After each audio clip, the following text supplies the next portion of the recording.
ہمارے بزرگوں نے فرمایا کہ کچھ اسباب ہیں تنگ دستی کے، یعنی کچھ ایسے اسباب ہیں کہ جن کی وجہ سے اللہ تعالیٰ رزق کو ذرا کم کر دیتے ہیں، بند کر دیتے ہیں، تو وہ جاننا بھی ضروری ہے۔ چنانچہ مختصراً میں بتاتا چلوں کہ جو بندہ کھڑے ہو کر جوتے پہن کر ننگے سر کھانا کھاتا ہے، اللہ اس کا رزق تھوڑا کر دیتے ہیں۔ اور اگر آپ دیکھیں تو آج کل کی دعوتوں میں یہی سلسلہ ہے۔ شادی بیاہ میں، ہوٹلوں میں، شادی ہالوں میں اکثر لوگ کھڑے ہو کے کھانا کھاتے ہیں، سر پہ کپڑا بھی نہیں ہوتا اور جوتے بھی پہنے ہوئے ہوتے ہیں۔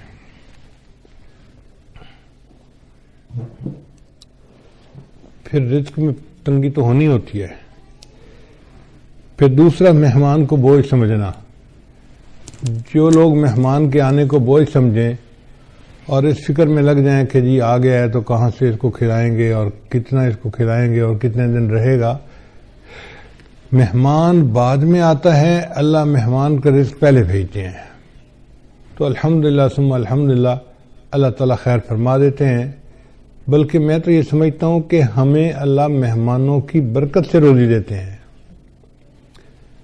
ایک دن میں کھانا کھا رہا تھا تو میری بہو کہنے لگی کہ ابو جی ایک بندہ ہے انڈیا کا، بڑا مالدار ہے، اس نے پورا سال ہر روز 1000 بندوں کو کھانا کھلایا۔ اب وہ بڑی حیران تھی کہ 1000 بندوں کو کھانا ہر روز وہ کھلاتا تھا۔ جب اس نے بات کر لی تو میں نے کہا کہ بیٹا وہ تو امیر آدمی ہے، وہ تو 1000 بندوں کو دن میں ایک دفعہ کھانا پورا سال کھلاتا ہے۔ ہم فقیر لوگ ہیں اور ہم الحمدللہ 1000 طلباء کو دن میں 3 مرتبہ کھانا کھلاتے ہیں۔ صبح ناشتہ بھی ہوتا ہے، دوپہر کا کھانا بھی ہوتا ہے، رات کا کھانا بھی ہوتا ہے، اور پورا سال اللہ روزی پہنچا دیتے ہیں۔ تو حیران ہوئی، کہنے لگی ہاں بات تو ٹھیک ہے۔ میری وائف پاس بیٹھی ہوئی تھی تو وہ کہنے لگی کہ میں ایک بات بتاؤں۔ میں نے کہا کیا؟ کہنے لگی کہ ہماری شادی کو 30-35 سال ہو گئے ہیں اور اس 30-35 سال میں ایک دن بھی ایسا نہیں گزرا کہ ہمارے گھر میں مہمان کا کھانا نہ بنا ہو۔ میں نے اللہ کا شکر ادا کیا کہ یا اللہ تیرا کرم اور تیرا احسان ہے کہ الحمدللہ 35 سال میں ہر روز مہمان کا کھانا گھر میں بن رہا ہے، ایک دن بھی ایسا نہیں کہ مہمان گھر میں نہ ہو۔ تو میں تو یہ سمجھتا ہوں کہ اللہ ہمیں رزق جو دیتے ہیں وہ مہمانوں کی وجہ سے دیتے ہیں، تو مہمان نوازی سے کبھی پریشان نہیں ہونا چاہیے۔ پھر تیسرا سبب ہے بغیر بسم اللہ پڑھے کھانا کھا لینا، ہاتھ دھوئے بغیر کھانا کھا لینا، یہ بھی بیماری عام ہے۔ دسترخوان لگے ہوتے ہیں، نہ ہاتھ دھوئے جاتے ہیں، نہ بسم اللہ پڑھی جاتی ہے، نہ کھانے کی دعا پڑھی جاتی ہے، جس وجہ سے پھر تنگ دستی آ جاتی ہے اور اس کے دروازے بند ہو جاتے ہیں۔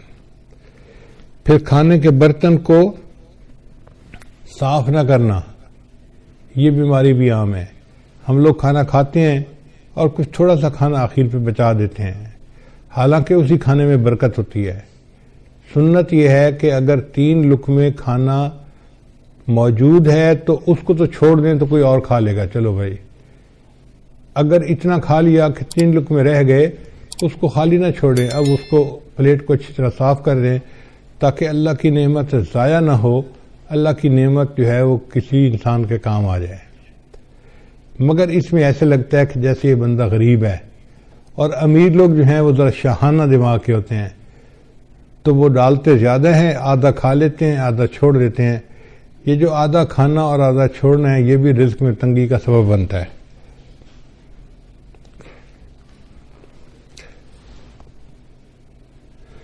اور ایک اور بات کہ بیت الخلاء میں باتیں کرنا، پہلے زمانوں میں یہ گناہ کم تھا، آج یہ گناہ زیادہ ہے۔ بلکہ نوجوان بچے اور بچیاں جو ادھر ادھر کالیں کرتے ہیں چھپ چھپ کے، وہ تو کئی مرتبہ جا کے بیٹھ کے بات ہی کرتے ہیں بیت الخلاء میں، پتہ ہی نہ چلے کسی کو کہ کیا ہوا۔ بیت الخلاء میں باتیں کرنے سے فرشتوں کو بھی تکلیف ہوتی ہے اور رزق کے اندر بھی تنگی کر دی جاتی ہے۔ پھر 7واں بات ہے فقیر کو جھڑکنا.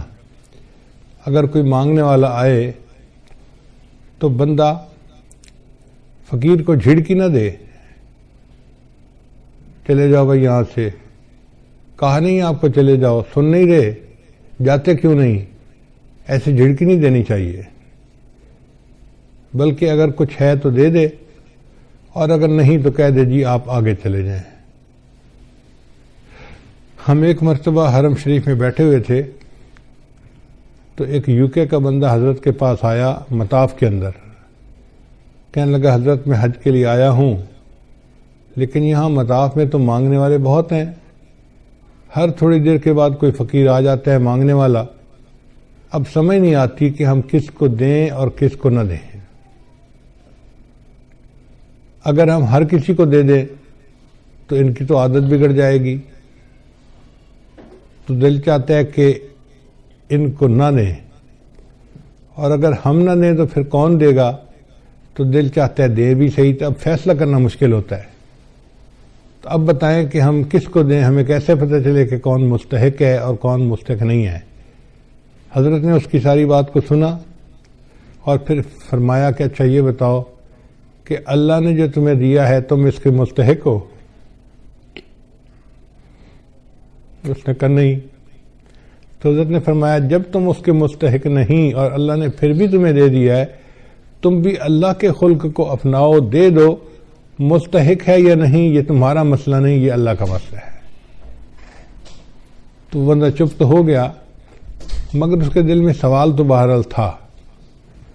تو حضرت نے بھانپ لیا کہ اس کے دل میں سوال ابھی باقی ہے, تو پھر حضرت نے اس کو بات پیار سے سمجھائی. حضرت نے فرمایا کہ دیکھو وہ بندہ تمہارے پاس مانگنے آیا ہے, مان لیا کہ وہ صاحب حیثیت ہے اور عادتاً مانگ رہا ہے, تم اسے اس لیے دے دو کہ اللہ کا شکر ادا کرو کہ اللہ تو نے مجھے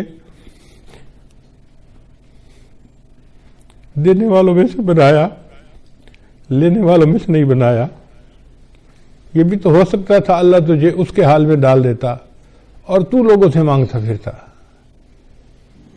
تو اللہ تعالیٰ کی اس نعمت کا شکر ادا کرتے ہوئے دے دیا کرو کہ اللہ تو نے مجھے لینے والا نہیں, تو نے مجھے دینے والا بنایا ہے, میں تیرے نام پہ دے رہا ہوں. اس پہ اس کے دل کے اندر تسلی ہو گئی اور اس نے حضرت کے ماتھے کا بوسہ لیا اور خوش ہو کے واپس چلا گیا. تو اس لیے اگر کوئی فقیر آئے تو اس کو جتنا دے سکتے ہیں دیں, اور اگر نہیں دے سکتے تو پیار سے کہیں جی آپ آگے چلے جائیں, اس کو جھڑکی نہ دیں, اس کو ڈانٹ ڈپٹ نہ کریں.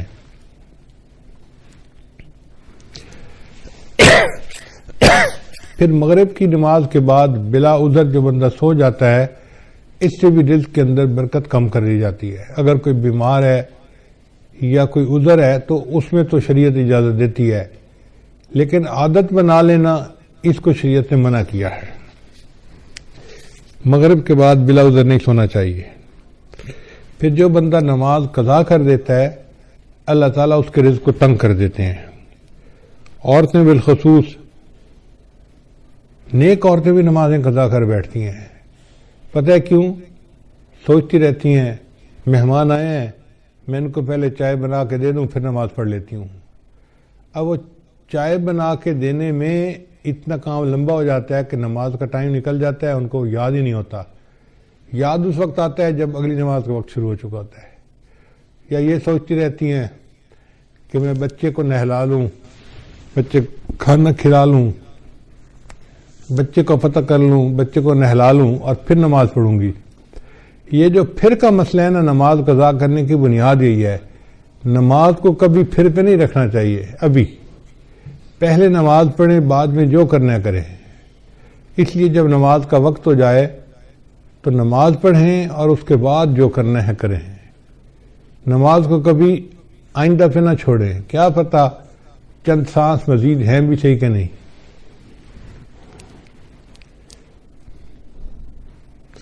ہمیں ایک مرتبہ اس کا بہت عجیب تجربہ ہوا. ہم پشاور ایک اجتماع سے واپس آ رہے تھے تو لاکھوں لوگ تھے اس اجتماع میں. راستے میں ایک چھوٹی سی مسجد میں ہم رکے. ہم نے سوچا کہ ہم یہاں پر عصر کی نماز ادا کر لیتے ہیں۔ تو جب میں مصلی کے اوپر کھڑا ہوا امامت کے لیے تو ایک اور گاڑی آ کے رکی جس میں 4 بندے تھے۔ ان 4 میں سے 2 بندے مسجد کے اندر داخل ہوئے اور دوسرے 2 ان کے پیچھے تھے۔ تو پیچھے والوں نے ان کو کہا یار یہاں تو پہلے ہی نمازی کافی ہیں، چلو ہم عصر کی نماز آگے پڑھ لیں گے۔ تو جو اندر آئے ہوئے لوگ تھے نا وہ بھی باہر نکل گئے اور گاڑی میں بیٹھ گئے اور گاڑی چلی گئی۔ خیر ہم نے نماز ادا کی، پھر اس کے بعد ہم آگے چلے اسلام آباد کی طرف آ رہے تھے۔ کوئی 10 میل کے بعد ہم نے دیکھا کہ اس پہلے والی گاڑی کا ایکسیڈنٹ ہوا ہے، اور ایکسیڈنٹ اتنا فیٹل تھا کہ چاروں کے چاروں بندے مر گئے تھے۔ تو ہم نے جب اس گاڑی کو دیکھا تو گاڑی کو تو پہچان لیا، تو لوگوں نے ہمیں بتایا کہ جی ایکسیڈنٹ اتنا برا تھا کہ ایک بندہ بھی نہیں بچا، سب مر گئے۔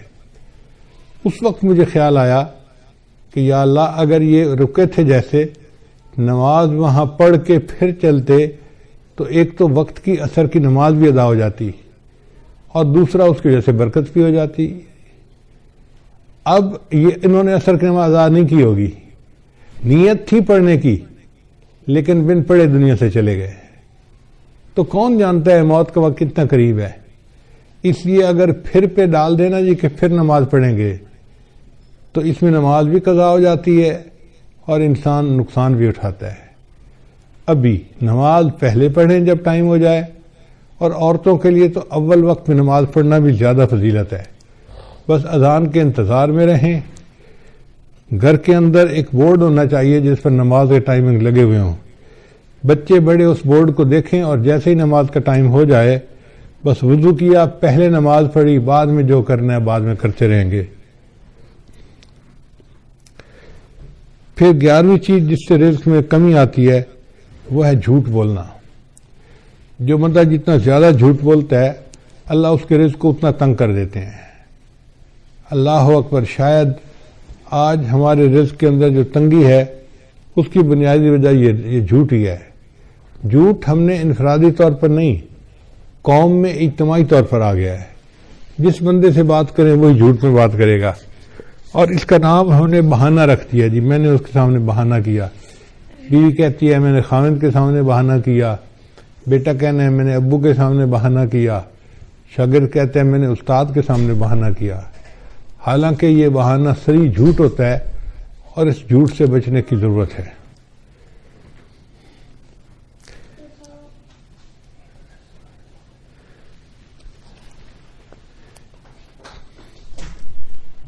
بارہواں عمل ہے موسیقی کا سننا۔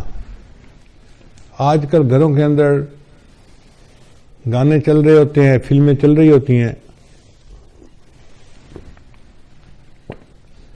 عورتیں موسیقی کی آواز پہ کام کر رہی ہوتی ہیں کچن میں، گھر میں، اور کہتی ہیں الٹا کہ جی موسیقی تو روح کی غذا ہے، اور اس بات کو بھول جاتی ہے کہ جس گھر میں موسیقی چلتی ہے اللہ ان کی رزق میں تنگی کر دیتے ہیں۔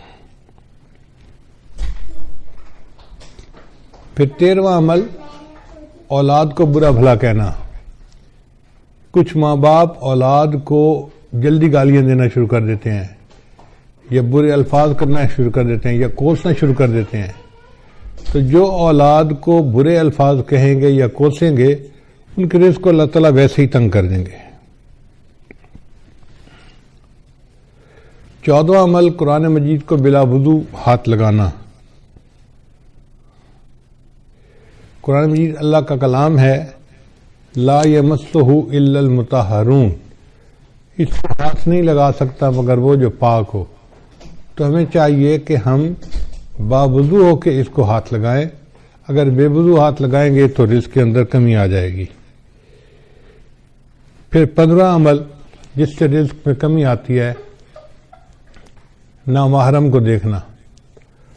یہ بدنظری کی عادت آج اتنی عام ہو گئی ہے، چاہے آتے جاتے بازار میں دیکھے، گلی میں دیکھے، سکرین کے اوپر دیکھے، سیل فون کے اوپر دیکھے، عورت کو دیکھے یا عورت کی تصویر کو دیکھے، بات ایک ہی ہے۔ تو نامحرم کو دیکھنے سے اللہ تعالیٰ رزق میں تنگی فرما دیتے ہیں۔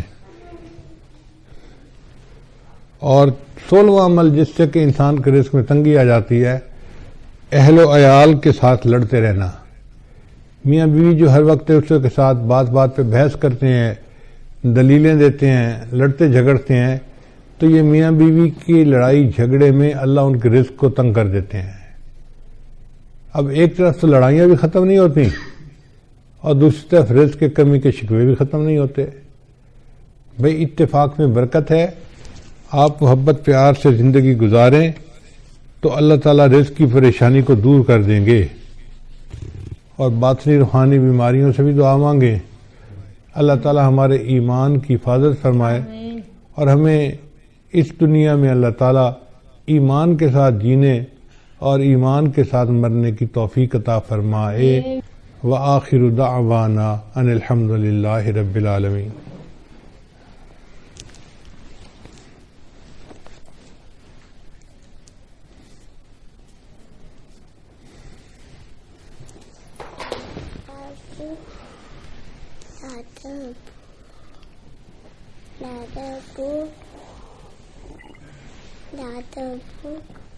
جی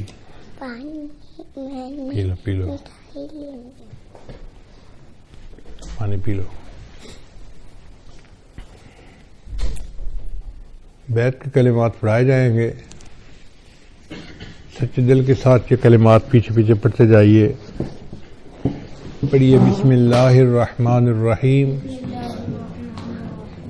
لا الہ الا اللہ محمد الرسول اللہ، آمنت باللہ وملائکتہ وکتبہ ورسلہ والیوم الآخر والقدر خیرہ وشرہ من اللہ تعالی والبعث بعد الموت، آمنت باللہ کما ہوا باسمائہ وصفاتہ وقبلت جمیع احکامہ